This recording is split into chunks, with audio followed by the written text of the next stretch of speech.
Okay, let's get started with video number 3. This talks about the federal personal responsibility and work opportunity. I am not actually going to go over all of this. You can read it on your own. And I don't test on this type of information. Really, most of the tests or quizzes done and the homework done in this is more about calculating payroll. So just so you know, this is just chapter 1. It talks a little bit about new things. There's an Immigration Reform and Control Act of 1986. Again, that's where they brought in the Form I-9 that needs to be signed and kept on file, by the way, okay? They actually have a government system called E-Verify, so an employer can actually run a new hire through E-Verify to see if they are actually legal to work in the United States. Next slide, we're going to talk about a little bit about FMLA. This is a fairly new 1993. Up until this time, if somebody needed to take off because of family members being sick, they did not collect sick time. But now it kind of guarantees some time off, unpaid depending on the situation, unpaid leave for birth, adoption, critical care for child, spouse, or parent. So really any close family members, you can actually take unpaid leave. Some employers will actually pay you because they're going to get a tax credit for this. Okay, every state has different plans on this. So this is called the FMLA, and I'm not going to get into these details.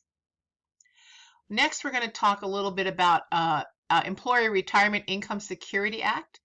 And actually, I'm not really going to talk too much about this at all. I'm going to actually skip over this. Okay. And then we have the Affordable Care Act of 2010. This was put into place to provide health care for everybody when Obama was in office, and it's still around now. It's basically to make sure that everybody has access to health care coverage at an affordable cost. And there's some other state laws. There's workman comp laws, there's state disability laws.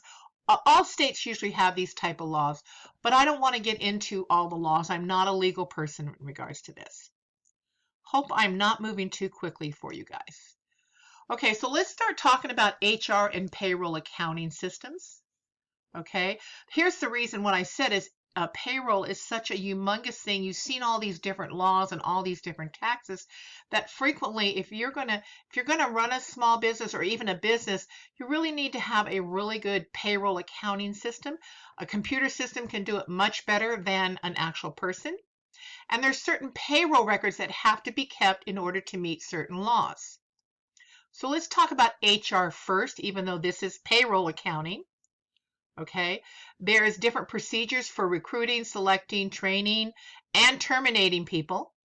Okay, I'm not going to read all of this, but all of this can be done electronically if they need to.